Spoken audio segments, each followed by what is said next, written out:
Assalamualaikum warahmatullahi wabarakatuh. Hai adik-adik, bertemu kembali dengan KM hari ini. Dan kita kali ini masih membahas tes yang sama, yaitu tes eksplanasi. Pada pertemuan kemarin kita sudah mengetahui pengertian, ciri-ciri, dan bagaimana cara meringkas teks eksplanasi dengan baik.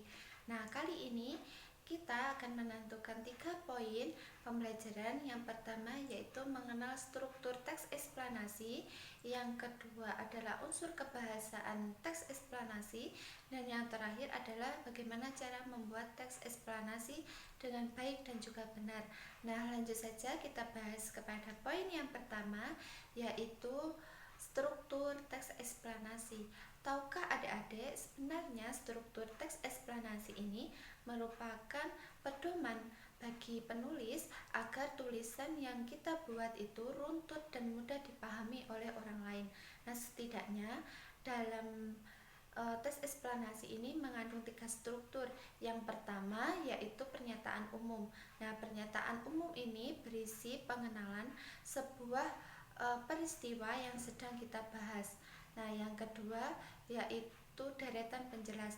Deretan penjelas atau isi ini berisi mengenai pertanyaan, menjawab pertanyaan bagaimana dan juga mengapa kejadian yang kita bahas tersebut bisa terjadi. Dan yang ketiga merupakan interpretasi atau penutup, yaitu bagian dari inti atau tanggapan atas pernyataan yang sedang kita bahas. Untuk lebih mudah memahami struktur teks eksplanasi, kakak akan memberikan sebuah contoh teks eksplanasi berjudul kekeringan sebagai berikut. Baiklah adik-adik, untuk memahami struktur teks eksplanasi, perhatikan teks eksplanasi berjudul kekeringan berikut.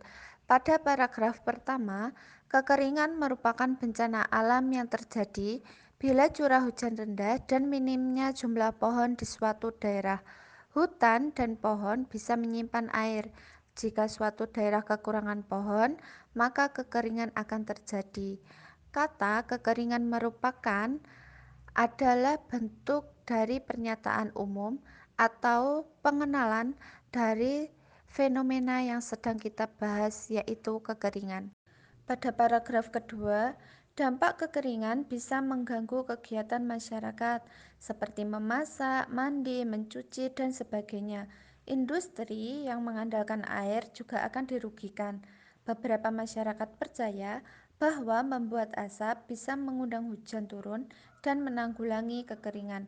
Pada paragraf kedua ini termasuk ke dalam deretan penjelas atau menjelaskan proses bagaimana dan mengapa peristiwa tersebut bisa terjadi, yaitu salah satunya menggunakan urutan sebab akibat yang diakibatkan oleh bencana kekeringan ini. Pada paragraf ketiga, pada dasarnya sebaiknya setiap rumah punya persediaan air masing-masing.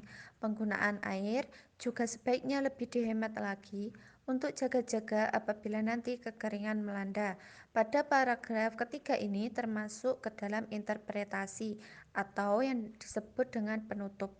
Penutup ini berisikan intisari atau tanggapan kita atas pernyataan yang sedang dibahas, yaitu sebaiknya untuk menghindari bencana kekeringan, lebih baik kita harus menghemat air dan di setiap rumah harus memiliki cadangan air. Itulah tadi adik-adik struktur dari tes eksplanasi. Selanjutnya kita akan membahas mengenai unsur kebahasaan yang digunakan dalam teks eksplanasi.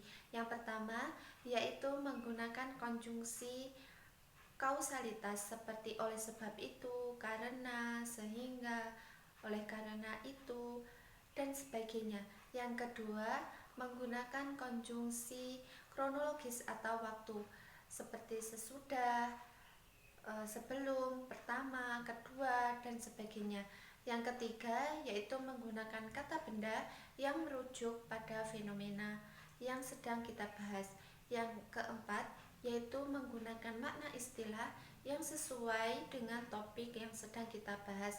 Nah, adik-adik, untuk memahami struktur dan juga kaidah kebahasaan yang sudah kakak sampaikan, kakak akan memberikan tugas. Silahkan kerjakan dengan baik dan juga benar. Adik-adik, kali ini kita akan belajar membuat teks eksplanasi dengan baik dan juga benar.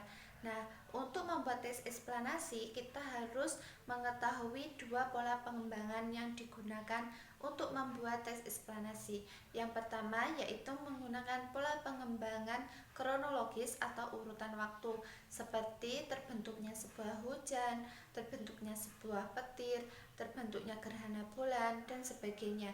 Yang kedua yaitu menggunakan pola pengembangan kausalitas atau sebab akibat, seperti bencana banjir, bencana kebakaran, gempa bumi, dan lain sebagainya. Nah, secara umum penulisan dari teks eksplanasi ini yang pertama yaitu menentukan topik, yang kedua mengumpulkan referensi sebanyak mungkin, yang ketiga menyusun menjadi kerangka teks, dan yang terakhir adalah mengembangkan kerangka karangan. Nah, itulah adik-adik bagaimana cara kita membuat teks eksplanasi dengan baik dan juga benar. Nah, untuk pemahaman adik-adik semua, kakak akan memberikan sebuah tugas mengenai terjadinya atau terbentuknya pelangi. Nah, nanti adik-adik bisa membuat dengan pola pengembangan yang sudah ada dan juga memperhatikan struktur dan juga unsur kebahasaan yang digunakan di dalam teks eksplanasi tersebut. Baiklah adik-adik, semoga pembelajaran kali ini bermanfaat.